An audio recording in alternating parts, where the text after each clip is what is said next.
Mas happy sana kung may napisa ang aking mga itlog.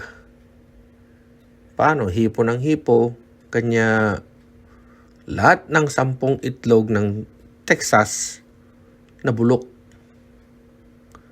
Sayang, pero ganun talaga. So inisip na lang natin na baguhan si Neneng, kanya bulok lahat. Kung hindi sana inalog-alog, baka meron tayong mapipisa kahit na 2 itlog.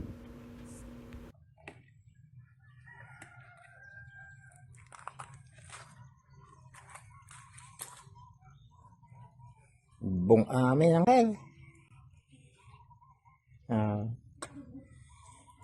Hindi.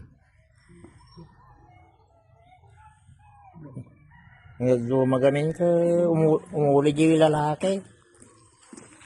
Kiwara na di ba kay? Talong arod atin nag-amin.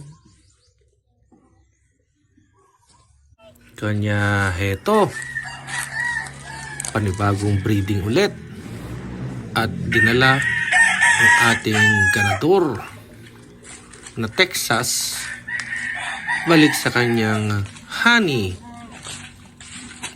papaya, na sana this time, second time around, magkaka-baby na sila ng madaming mga babies, para lang sa ganon happy si Papsi.